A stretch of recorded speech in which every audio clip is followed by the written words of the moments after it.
그 집 내 집이 아니라니요?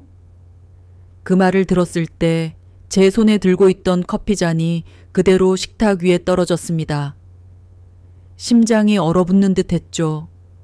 저는 결혼한 지 3년 차 32의 평범한 주부입니다.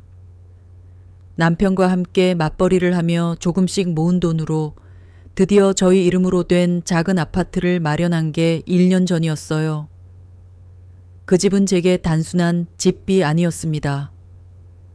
우리가 함께 땀 흘려 이룬 첫 번째 보금자리이자 우리 미래의 시작이었죠. 그런데요, 몇 주 전부터 이상한 전화를 받기 시작했습니다. 혹시 검동 302호 맞으시죠? 담보대출 상환이 지연돼서 처음에는 잘못 건 전화인 줄 알았어요. 그런데 똑같은 전화가 며칠 간격으로 계속 오는 겁니다. 게다가 금액이 2억이 넘는다니요? 그날 밤 저는 남편에게 전화를 붙잡고 물었습니다. 이상한 전화 계속 와. 우리 집 담보대출? 그게 무슨 소리야? 남편은 황급히 부정했지만 목소리가 떨렸습니다. 그 떨림 속에 저는 무언가 숨기고 있다는 걸 직감했죠. 며칠 뒤 진실은 믿을 수 없을 만큼 충격적으로 드러났습니다. 시어머니가 저희 집을 몰래 담보로 잡고 대출을 받은 뒤 사라진 겁니다. 아, 그 순간의 기분을 뭐라고 표현해야 할까요? 화, 분노, 그리고 배신감. 저는 시어머니를 믿었어요. 아니, 믿을 수밖에 없었죠. 명절마다 직접 찾아뵙고 손수 반찬을 해다 드렸고 시어머니가 내 딸이라고 부를 때마다 마음 깊이 뿌듯해했으니까요. 그런데 내 이름, 내 서명이 있어야만 가능한 담보대출이 어떻게 제 모르는 사이에 진행될 수 있었을까요? 그날 밤 남편은 끝내 모든 걸 털어놨습니다. 시어머니가 몇 달 전부터 사채빚에 쫓기고 있었고 급하게 돈을 구해야 했답니다. 은행 대출은 이미 막혀 있어서 우리 집을 담보로 잡는 방법밖에 없었다고요. 남편은 잠깐만 일하며 곧 갚을 거라고 믿었다고 했습니다. 하지만 잠깐은 이미 지나갔고 시어머니는 연락이 두절된 지 한 달이 넘었습니다. 그리고 대출 상환일은 코앞이었죠. 저는 그 순간 결심했습니다. 이대로 집과 돈을 빼앗길 수는 없다.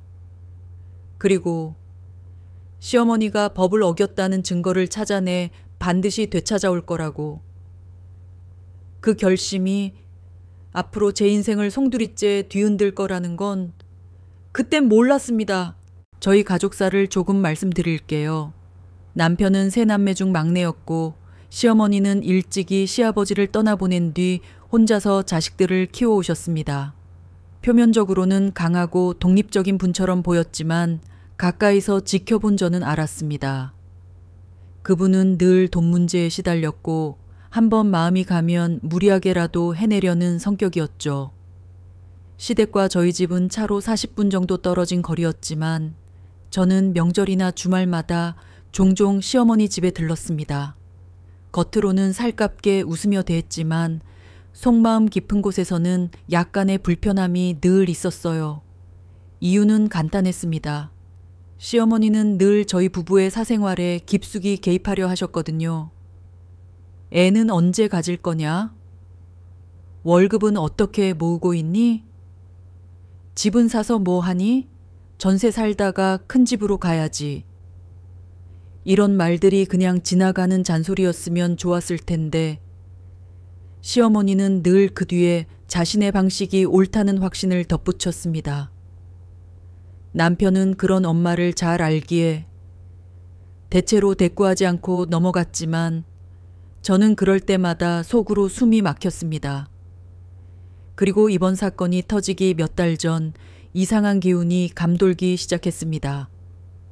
시어머니가 갑자기 저를 따로 불러내 커피를 마시며 말했죠. 너희 집 주소가 필요한데 등본 좀 빼줄 수 있니? 그때 저는 왜 필요한지를 물었고 시어머니는 대수롭지 않게 웃으며 대답했습니다. 보험 서류에 기재할 게 있어서 그래. 금방 쓸 거야. 그때 정말 철없었습니다. 시어머니 말이라면 의심하지 않았고 남편도 옆에서 엄마가 무슨 일을 하겠어? 라며 말리기는커녕 도리어 도와줬죠. 하지만 몇 주 뒤 그 등본이 우리 집을 담보로 잡는 서류에 쓰였다는 걸 알게 될 줄이야. 그 당시 저는 이 모든 게 불법일 수도 있다는 생각조차 못했습니다.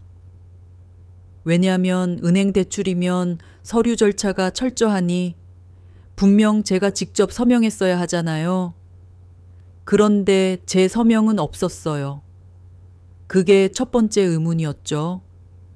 그리고 두 번째, 대출이 실행된 날짜를 확인했을 때 제 등골이 오싹해졌습니다.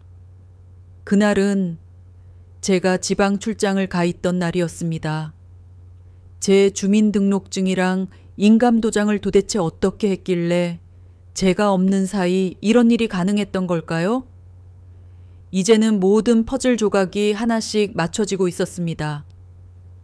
시어머니가 등본을 요구했던 이유, 그 이후 집에 잠깐 들렀을 때의 수상한 시선, 그리고 며칠 동안 연락이 뜸했던 날들, 그 모든 게 지금의 이 상황을 위한 준비였던 겁니다. 저는 이때부터 결심했습니다. 그저 가족이니까 넘어가선 안 된다.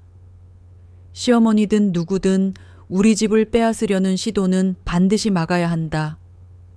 그런데 이 결심이 곧 예상치 못한 전쟁의 시작이 될 줄은 저도 몰랐습니다. 그날 밤 저는 잠을 한숨도 못 잤습니다. 머릿속에서 수십 번도 넘게 시어머니 얼굴이 스쳐갔고 제 손에 남은 등본 사본과 전화기 속 대출 문자가 교차하며 심장을 쥐어짜듯 조여왔습니다. 다음 날 아침 저는 남편에게 단호하게 말했습니다. 지금 당장 은행부터 가. 대출 내역 전부 확인해야 해. 남편은 피곤한 얼굴로 손사래를 치며 말했죠. 당분간만 버티면 돼. 엄마가 곧 갚는다니까. 그 순간 제 안에 쌓였던 화가 폭발했습니다. 곧? 곧이 언젠데? 이미 한 달 넘게 잠적하신 분이야. 집 날아가면 당신은 그냥 넘어갈 거야? 남편은 결국 저를 따라 은행에 갔습니다. 그리고 창구에서 확인한 순간 우리는 동시에 숨을 삼켰습니다. 대출 서류에는 제 이름과 서명이 분명히 있었지만 그건 제 필적이 아니었습니다. 이게 어떻게 가능하지? 저는 온몸에 소름이 돋았습니다. 은행 직원에게 사정을 설명했지만 그들은 원칙만 반복했습니다. 등본, 인감증명서, 그리고 신분증 사본이 제출됐고 모든 서류상 절차가 정상적으로 진행됐습니다. 서명 감정이나 위조 여부는 저희가 판단할 수 없습니다. 필요하시면 법적 절차를 밟으셔야 합니다. 법적 절차. 그 단어가 제 머릿속에서 오래 울렸습니다. 이제 단순한 가족 문제를 넘어서 법정 싸움으로 갈 수밖에 없는 상황이라는 뜻이었죠. 은행을 나오는 길, 남편은 계속 고개를 떨군 채 말이 없었습니다. 저는 차 안에서 그 침묵을 견딜 수 없어 물었습니다. 당신 혹시 이거 알았던 거 아니야? 남편은 한참을 뜸들이다가 낮게 대답했습니다. 엄마가 그냥 도장만 빌려달라고 했어. 잠깐 쓰고 바로 돌려준다고. 나도 이렇게 될 줄 몰랐어. 그 말이 제 귓가에 맴돌았습니다. 도장만 빌려달라고? 그 순간 제 안에서 무언가가 확실히 꺾였습니다. 믿음이었죠? 남편에 대한, 시어머니에 대한, 이 가정을 지킬 수 있다는 희망에 대한. 하지만 주저할 시간은 없었습니다. 상환일이 불과 보름 앞으로 다가왔고 대출금은 이미 연체이자를 물고 있었습니다. 저는 변호사 사무실 문을 두드렸습니다.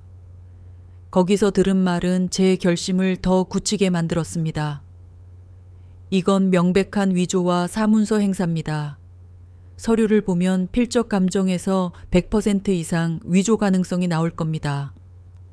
다만 변호사는 고개를 들어 저를 똑바로 보며 말했습니다. 가족이라는 이유로 합의나 선처를 하면 집과 돈을 모두 잃게 될 수도 있습니다. 각오하셔야 합니다. 그 순간 저는 알았습니다. 이 싸움 피할 수 없다는 걸요. 변호사와의 상담을 마치고 나오는데 손이 떨렸습니다. 추위 때문이 아니었어요. 앞으로 벌어질 싸움이 단순히 돈 문제가 아니라 제 결혼과 가족의 경계선을 송두리째 흔들어 놓을 거라는 걸 직감했기 때문입니다. 그날 저녁 저는 남편에게 단호하게 말했습니다. 나 이 일 끝까지 갈 거야. 그리고 절대 합의 안 해. 남편은 피곤한 얼굴로 한숨을 내쉬더니 그래도 엄마인데 라는 말로 시작하려 했습니다. 하지만 제 눈빛이 그 말을 잘랐습니다. 엄마라서 봐주면 다음번엔 더 큰 걸 빼앗아 갈 거야.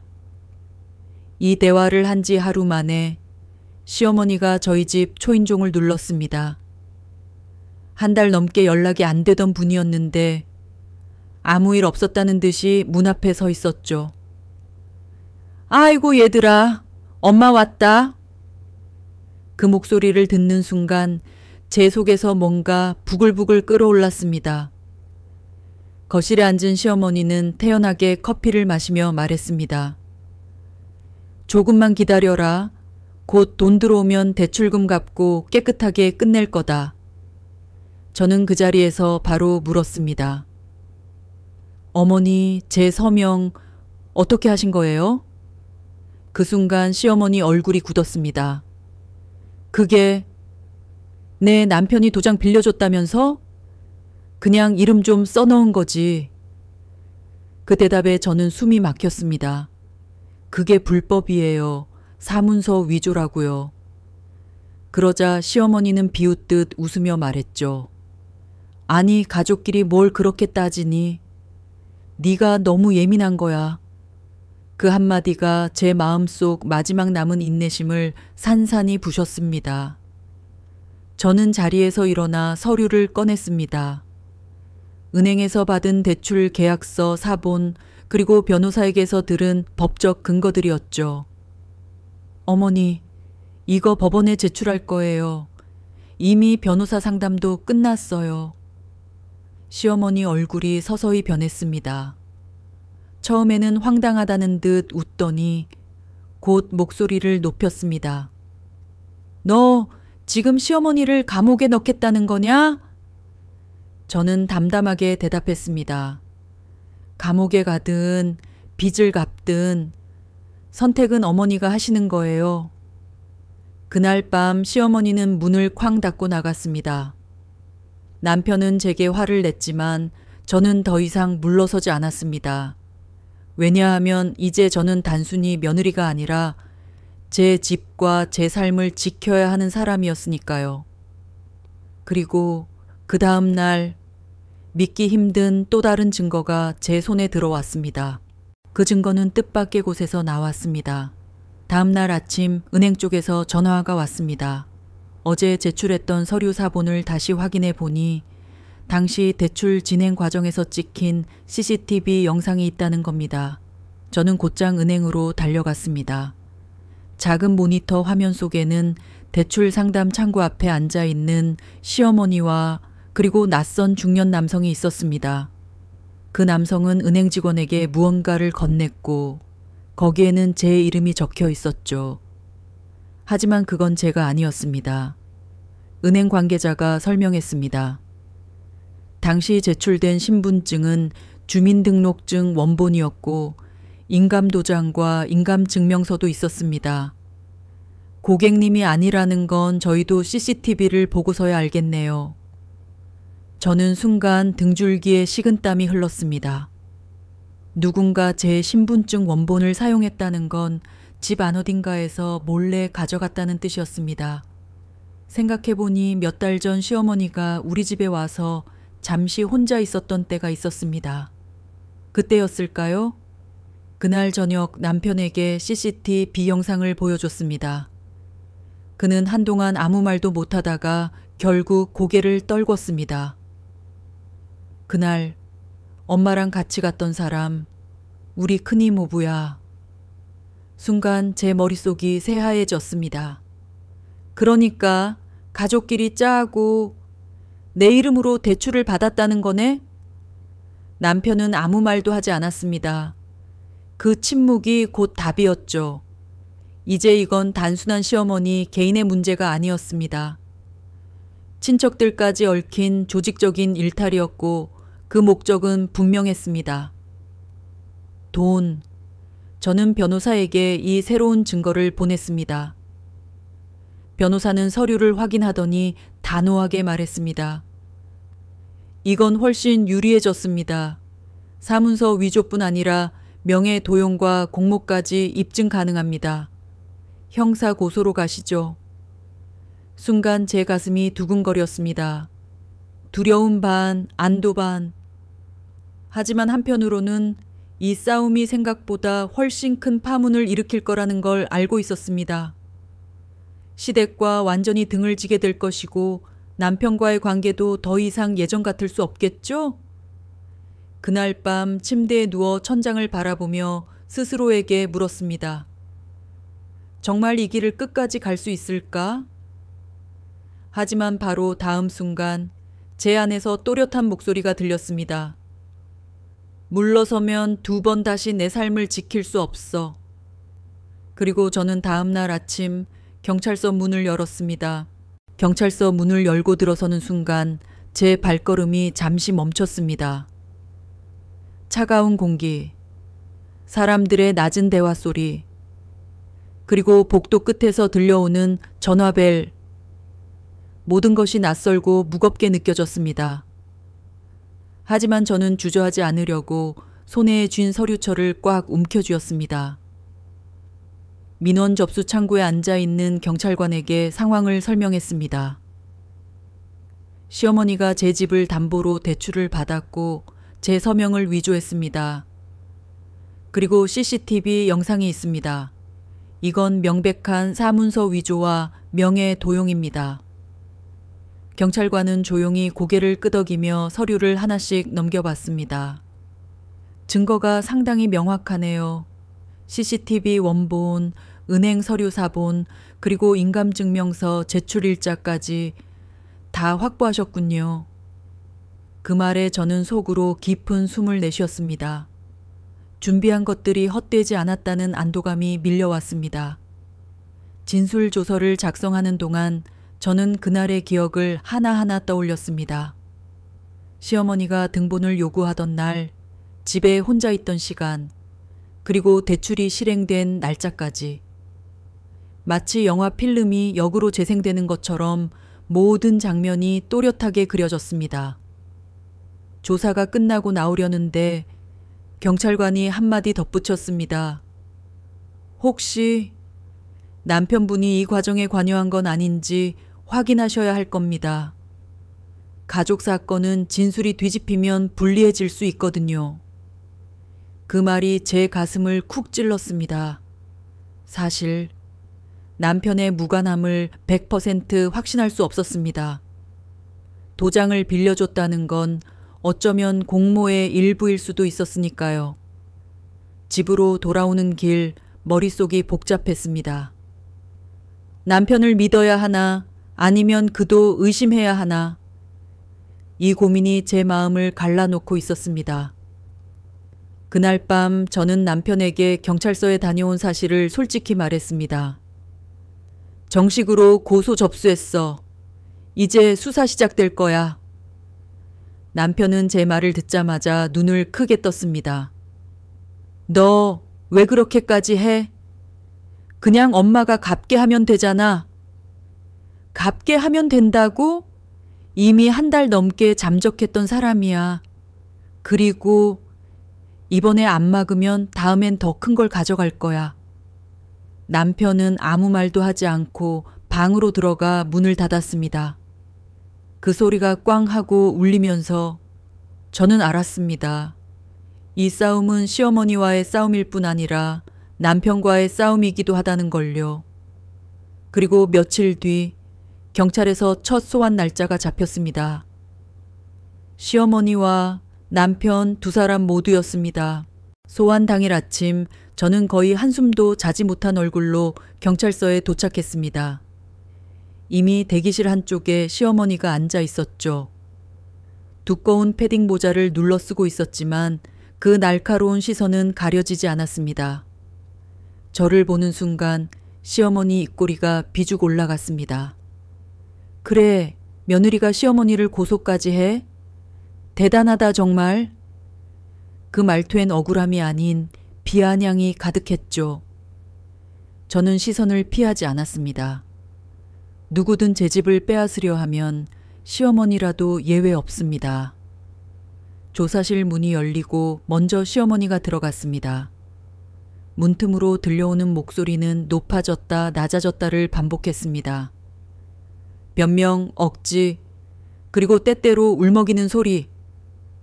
하지만 저는 흔들리지 않으려고 손에 쥔 자료를 더 꽉 쥐었습니다. 제 차례가 되어 조사실에 들어가자 담당 수사관은 태블릿 화면을 돌려주며 물었습니다. 이 CCTV 영상 속 인물이 의뢰인 어머님 맞죠? 저는 고개를 끄덕였습니다. 화면 속 시어머니와 그 옆에 중년 남성, 그리고 은행 창구에 놓인 대출 서류가 또렷하게 잡혀 있었습니다. 수사관은 또 한 장의 서류를 꺼냈습니다. 그리고 이게 대출 계약서 사본인데 서명 필적 감정 결과 본인 서명이 아니라는 감정서입니다. 그 순간 제 속에서 묵직한 돌덩이가 조금 내려앉는 기분이 들었습니다. 드디어 말이 아니라 증거로 싸울 수 있게 된 거니까요.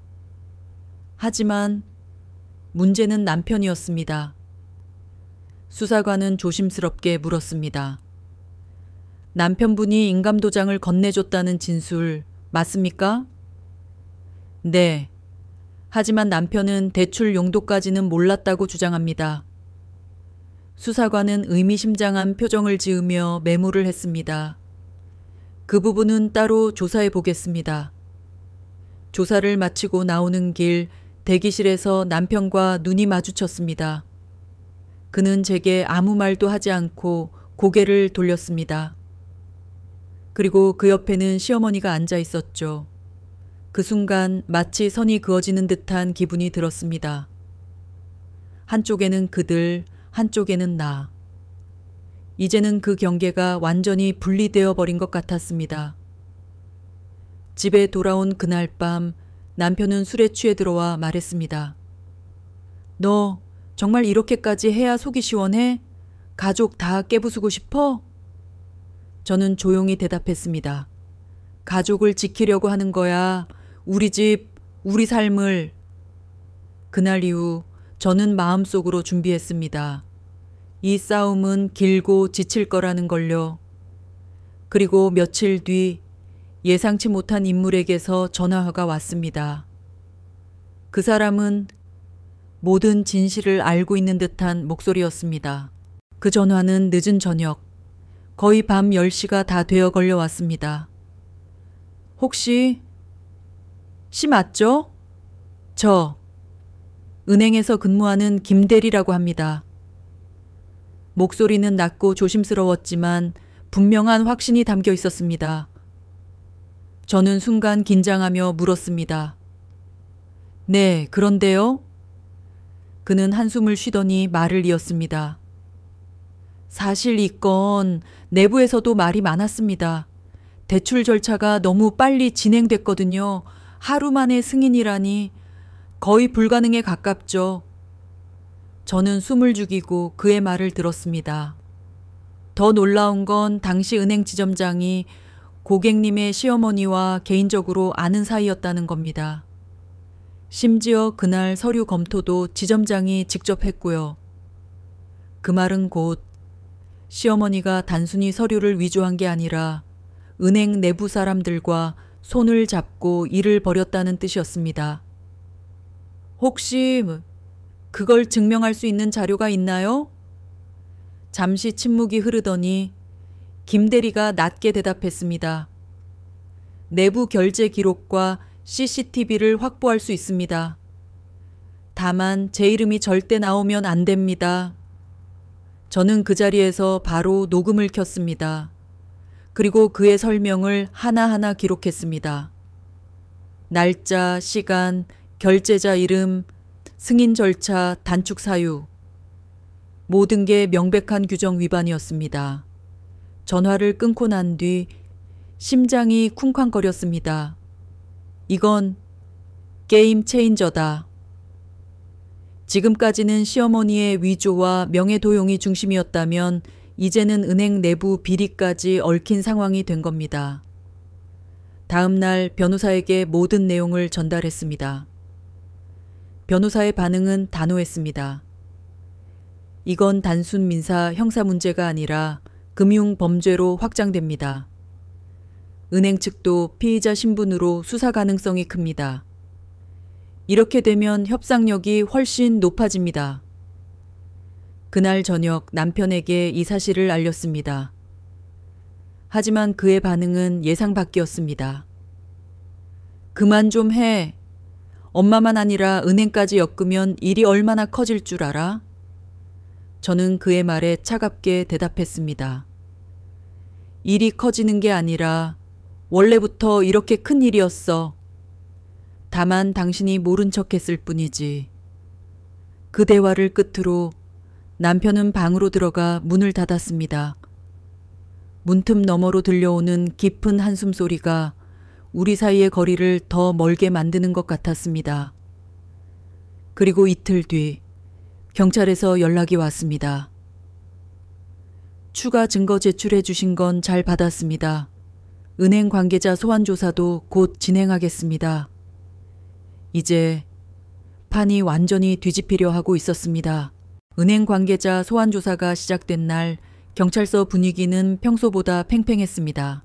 저는 변호사와 함께 출석했는데 조사실 옆 대기실에 앉아 있는 시어머니의 모습이 보였습니다. 평소처럼 당당한 얼굴이 아니라 잔뜩 경직된 얼굴로 손을 비비며 불안해하고 있었습니다. 잠시 후 은행 지점장이 들어왔습니다. 양복 차림의 표정은 태연했지만 그 눈빛에는 분명 흔들림이 있었습니다. 경찰은 정면으로 질문을 던졌습니다. 지점장님, 해당 대출 서류는 명백히 절차 위반입니다. 고객 본인 확인 없이 하루 만에 승인된 사례는 전례가 없습니다. 이유가 뭡니까? 지점장은 처음에는 시치미를 뗐습니다. 모든 절차는 정상적으로 진행됐습니다. 고객이 직접 서류를 제출했고요. 그러나 경찰은 추가로 확보된 내부 결제 기록을 내밀었습니다. 결제 과정에서 귀하의 아이디가 반복적으로 사용됐습니다. 일반 직원이 아닌 지점장 본인이 승인한 거죠. 왜 그런 겁니까? 그제야 지점장의 이마에 땀이 맺혔습니다. 그리고 마침내 믿기 힘든 고백이 터져 나왔습니다. 그분 시어머니 이 오랜 단골이었습니다. 힘든 사정이 있다고 부탁을 해서 한 번만 도와달라고 해서 순간 제 속에서 분노가 치밀었습니다. 제 사정을 알고도 남의 이름을 도용한 불법 대출을 승인하신 거예요? 그게 도와주는 것입니까? 제 목소리가 떨리자 경찰은 지점장을 제지하며 진술을 이어갔습니다. 조사가 끝날 즈음 시어머니의 표정은 완전히 무너져 있었습니다. 변명도 할 수 없었죠. 은행 지점장의 자백이 곧 그녀의 공모를 증명하는 결정적 증거가 되어버렸으니까요. 그날 저녁 집으로 돌아와 남편은 저를 붙잡고 간절히 말했습니다.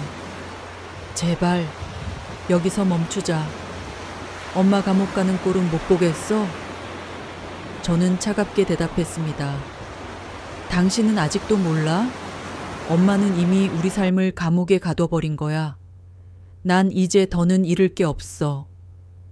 그 순간 남편은 아무 말도 하지 못했습니다.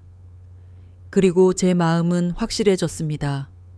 이 싸움은 이제 끝까지 간다. 며칠 뒤 경찰에서 연락이 왔습니다. 피의자 시어머니와 은행 지점장을 검찰 송치 예정입니다. 피해자분께서는 민사소송도 준비하시는 게 좋겠습니다. 마침내 제가 기다리던 순간이 다가오고 있었습니다. 방역의 시간이 검찰 송치 소식이 전해진 날 저는 왠지 모르게 하늘을 올려다 보았습니다. 그동안 눌려있던 마음이 조금은 가벼워진 듯 했지만 동시에 앞으로 벌어질 법정 싸움이 결코 쉽지 않을 거라는 걸 직감했습니다. 변호사와 함께 민사소송 준비를 본격적으로 시작했습니다. 첫 단계는 대출 계약의 무효를 입증하는 것이었습니다. 변호사는 차분히 설명했습니다. 사문서 위조, 명예 도용, 은행 절차 위반까지 이미 형사사건으로 진행되고 있습니다. 그 결과만 나와도 대출 계약은 무효화될 가능성이 높습니다. 문제는 시어머니 쪽에서 어떻게든 가족 간 합의라는 프레임을 씌우려 할 거라는 겁니다. 저는 단호하게 고개를 끄덕였습니다. 합의는 없어요. 이번에 끝을 봐야 해요. 며칠 뒤 첫 재판 기일이 잡혔습니다. 법정에 들어서는데 시어머니는 검은 옷을 입고 마치 억울한 피해자인 듯한 표정을 하고 있었습니다. 방청석에는 시댁 친척들이 몇몇 와 있었고 제게 향한 그들의 시선은 싸늘했습니다. 하지만 저는 고개를 숙이지 않았습니다. 재판이 시작되자 시어머니 쪽 변호인은 억울함을 호소했습니다. 피고인은 단순히 급한 상황에서 아들의 동의해 도장을 사용했을 뿐입니다. 피해자가 고소까지 한 것은 가족 간의 오해에서 비롯된 일입니다. 그 순간 제 변호사가 준비해둔 자료를 법정에 제출했습니다. CCTV 영상, 필적 감정서, 내부 결제 기록, 그리고 녹취록. 은행 직원 김 대리와의 통화 녹취가 결정타였습니다. 녹취 속 목소리가 울려 퍼졌습니다. 지점장이 개인적으로 부탁을 받아 절차를 무시하고 승인했습니다. 내부에서도 규정 위반이라는 걸 모두 알고 있습니다. 법정 안이 순간 정적에 휩싸였습니다. 판사조차 눈썹을 찌푸리며 서류를 들여다봤습니다. 그때 저는 시어머니 쪽 방청석을 스쳐봤습니다. 친척들의 얼굴에 번지는 당혹스러움, 그리고 시어머니의 굳어버린 표정. 순간 그동안 쌓였던 분노가 조금은 풀리는 듯 했습니다. 재판이 끝난 뒤 법정 앞에서 시어머니가 저를 붙잡고 말했습니다. 네가 정말 그렇게까지 해야겠니? 결국 피 보는 건 우리 가족이야. 저는 조용히 대답했습니다. 가족을 피보게 만든 건 어머니예요.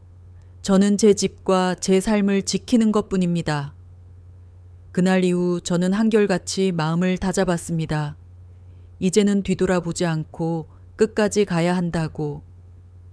그리고 며칠 뒤 변호사에게서 연락이 왔습니다. 판결 전에 조정 절차가 한 번 더 있을 겁니다. 하지만 걱정 마세요. 이미 흐름은 우리 쪽으로 기울었습니다. 곧 결정적인 순간이 다가오고 있었습니다.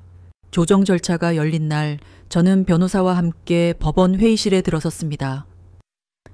둥근 테이블에 마주 앉은 시어머니와 그녀의 변호사 그리고 중재인. 공기가 묘하게 무거웠습니다. 시어머니는 여전히 억울한 듯한 표정을 지었지만 눈빛 깊은 곳에는 이미 두려움이 스며 있었습니다. 그녀의 변호사가 먼저 입을 열었습니다. 피고 측은 이미 잘못을 인정하고 있습니다. 다만 피해자 측에서도 가족 관계를 고려하여 처벌을 최소화해 주시길 바랍니다. 빚은 추후 상환 계획을 세워서 보상하겠습니다. 저는 잠시 침묵하다가 고개를 저었습니다. 상환 계획? 이미 제 서명을 위조하고 집을 담보로 잡고 은행과 결탁까지 했습니다. 단순히 돈 문제가 아닙니다. 저는 제 권리를 지키기 위해 여기까지 온 겁니다. 합의는 없습니다. 그 순간 시어머니의 얼굴이 굳었습니다. 억지 웃음을 지으면서도 목소리는 떨리고 있었습니다. 너 정말 며느리가 시어머니를 감옥에 넣겠다는 거냐? 저는 단호히 대답했습니다. 감옥에 가든 빚을 갚든 그건 어머니가 만든 선택이에요. 저는 제 집을 지키려는 겁니다. 조정은 결국 결렬됐습니다. 중재인은 한숨을 내쉬며 조용히 메모를 남겼습니다. 이미 결과는 예견된 것이었죠. 며칠 뒤 내려진 판결은 제 편이었습니다. 본대출 계약은 원고의 동의 없는 위조 서명으로 체결된 것이 명백함으로 무효로 한다. 담보 설정 역시 효력이 없다. 판사의 목소리가 법정 안에 울려 퍼지는 순간 저는 눈물이 왈칵 쏟아질 뻔했습니다. 방청석에 앉아있던 시어머니는 입술을 깨물며 아무 말도 하지 못했습니다. 그 옆에 있던 친척들조차 고개를 돌리며 자리를 뜨기 시작했습니다. 재판이 끝나고 법정을 나오는 길 기자 한 명이 다가와 물었습니다. 가족 간의 문제인데 이렇게까지 싸운 이유가 무엇입니까? 저는 잠시 멈춰 섰다가 담담하게 대답했습니다. 가족이라서 더는 참을 수 없었기 때문입니다. 가족이라는 이름으로 짓밟히는 걸 더는 용서할 수 없었습니다. 그 순간 제 안에 켜켜이 쌓여있던 무력감이 조금은 사라지는 듯 했습니다. 그리고 그날 밤 집으로 돌아와 거실에 앉았을 때 처음으로 마음 깊숙이 안도감이 찾아왔습니다. 드디어 끝났구나. 하지만 이 끝은 단순한 마무리가 아니라 새로운 시작이기도 했습니다. 판결 이후 제 삶은 조금씩 달라지기 시작했습니다. 가장 먼저 달라진 건 제 마음이었어요. 그동안 시어머니의 눈치에 맞춰 살던 나날들, 가족이니까 라는 이유로 참고 넘어가던 순간들이 한꺼번에 무너져 내리면서 저는 처음으로 제 스스로를 지켜냈다는 확신을 느꼈습니다. 하지만 상처가 남지 않은 건 아니었습니다. 남편과의 사이는 여전히 어색했고 집 안 공기는 싸늘했습니다.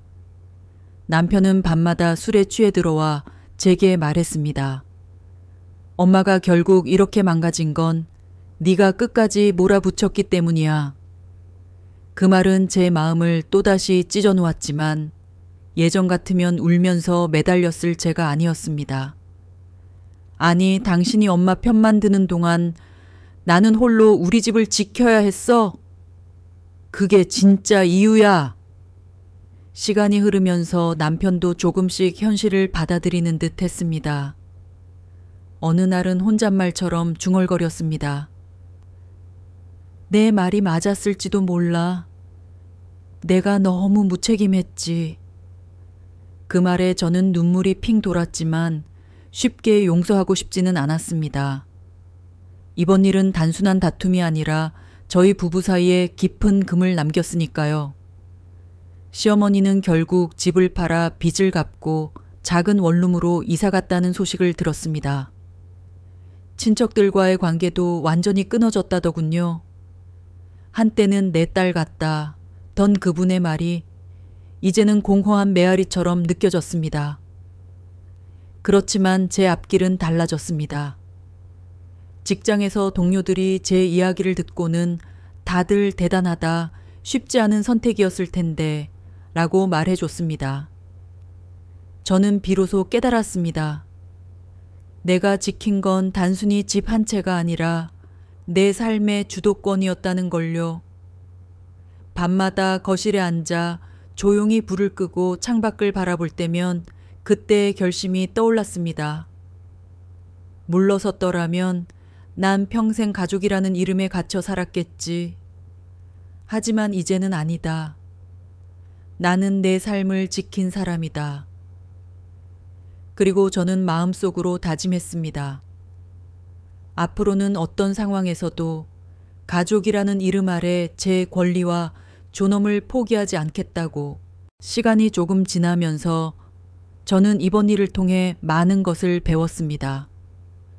무엇보다도 가족이라는 단어가 가진 무게를 다시 생각하게 되었죠. 예전에 저는 가족이라면 무조건 믿어야 한다고 생각했습니다. 어머니라는 이름 앞에서는 당연히 고개를 숙여야 한다고 믿었고요. 하지만 그 믿음이 제 삶을 위협하는 순간 저는 깨달았습니다. 가족이라는 이름이 언제나 따뜻함만을 담고 있는 건 아니라는 걸요. 가족끼리인데 그 정도는 이해해 줘야지. 피는 물보다 진하다. 이런 말들이 때로는 칼날이 되어 나를 찌를 수도 있다는 걸 저는 뼈저리게 느꼈습니다. 그렇다고 해서 저는 가족을 미워하고 싶지는 않았습니다. 다만 그 경계선을 명확히 그을 필요가 있다는 걸 배운 겁니다. 내 삶을 지키는 선, 그 선을 넘어서까지 누군가의 잘못을 감싸줄 이유는 없다는 걸요. 이번 일을 겪으면서 제 주변 사람들도 달라졌습니다. 친구들은 제 이야기를 들으며 저를 존중해 주었고 직장 동료들도 넌 정말 용기 있는 사람이야 라며 격려해 주었습니다. 그 말들이 제게는 큰 힘이 되었죠. 무엇보다 제 안에서 가장 크게 변한 건 제 자신에 대한 태도였습니다. 예전에는 항상 내가 조금만 참으면 되지라고 생각했는데 이제는 다릅니다. 내가 나를 지켜야 한다. 그래야 다른 누구도 나를 함부로 대할 수 없다. 그날 이후 저는 제 삶의 주인이 저라는 사실을 뼈저리게 알게 되었습니다. 저는 이 이야기를 듣는 여러분께도 전하고 싶습니다. 가족이라는 이름, 그 안에서 억울하게 참고만 계신 분이 있다면 꼭 기억하세요. 사랑은 존중 위에서만 자랄 수 있다는 것을요. 존중이 없는 사랑은 결국 굴레일 뿐이라는 것을요. 그리고 저는 이제 두려움보다 확신이 커졌습니다. 내가 선택한 이 길이 비록 외롭고 힘들더라도 결국은 올바른 길이라는 걸 알게 되었으니까요. 이제 이야기를 거의 끝맺을 시간이 다가왔네요. 하지만 마지막으로 저는 이 경험을 여러분과 조금 더 개인적으로 나누고 싶습니다. 혹시 여러분이라면 저와 같은 상황에서 어떻게 하셨을까요? 시어머니가 집을 담보로 빚을 내고 사라졌다는 사실을 알게 된다면, 그리고 남편마저 그 사실을 어느 정도 알고 있었다면 여러분은 저처럼 끝까지 싸우셨을까요? 아니면 가족이라는 이유로 그냥 넘어가셨을까요? 저는 솔직히 처음에는 수없이 흔들렸습니다. 그냥 넘어가자. 가족끼리 법정 싸움까지 가는 건 너무 심한 거 아닐까? 이런 생각을 수도 없이 했습니다. 하지만 동시에 제 마음 한쪽에서는 또 다른 목소리가 있었습니다. 물러서면 평생 같은 일이 반복될 거야. 이번에 못 지키면 다음에도 빼앗길 거야. 저는 결국 그 목소리를 따랐습니다. 그리고 지금은 후회하지 않습니다. 이야기를 들으시는 여러분도 각자만의 가족 이야기를 가지고 계실 거예요. 혹시 지금도 마음속에 삼키고만 있는 억울함이나 도저히 말할 수 없는 상처가 있나요? 그렇다면 오늘 제 이야기가 작은 용기가 되길 바랍니다. 여러분이 스스로를 지킬 자격이 충분히 있다는 사실 꼭 기억하세요. 그리고 저는 여러분의 이야기도 듣고 싶습니다. 혹시 비슷한 경험이 있으시다면 아래 댓글에 남겨주세요. 만약 여러분이라면 어떻게 하셨을지 솔직한 마음을 나눠주시면 저뿐만 아니라 이 이야기를 듣는 많은 분들에게 큰 힘이 될 겁니다. 저는 이제야 알게 되었습니다. 사람은 혼자가 아닙니다. 누군가의 경험이 또 다른 누군가의 희망이 될 수 있다는 걸요. 오늘 긴 이야기를 끝까지 함께 해주신 여러분께 진심으로 감사드립니다. 저는 이 과정을 통해 비로소 깨달았습니다. 사랑이라는 이름, 가족이라는 이름이 때로는 무기가 될 수도 있다는 걸요. 하지만 동시에 그 무기를 이겨낼 힘도 결국 우리 안에 있다는 것도요. 만약 오늘 제 이야기가 여러분께 작은 울림이 되었다면 그것만으로도 제겐 큰 보람입니다. 저는 단순히 억울함을 토로하려고 이 이야기를 꺼낸 게 아닙니다. 혹시라도 지금 같은 상황에서 흔들리고 계신 누군가에게 당신은 지켜낼 수 있다 라는 메시지를 전하고 싶었을 뿐입니다. 여러분, 저는 이제야 제 삶을 제 목소리로 살아간다는 확신이 듭니다. 그 확신을 가지는데 너무 오랜 시간이 걸렸지만 이제는 절대로 놓치지 않으려 합니다. 마지막으로 부탁드리고 싶은 게 있습니다. 혹시 이 이야기가 공감되셨다면 여러분의 생각을 댓글로 남겨주세요. 그리고 또 다른 이야기가 궁금하시다면 구독과 알림 설정도 해주시면 좋겠습니다. 여러분이 남겨주신 작은 흔적 하나하나가 앞으로 제가 더 많은 이야기를 전할 수 있는 힘이 됩니다. 정말 감사합니다. 오늘의 이야기는 여기서 마치겠습니다. 다음에 더 진한 울림과 함께 돌아올게요. 그리고 그때는 어쩌면 바로 여러분의 이야기일지도 모릅니다.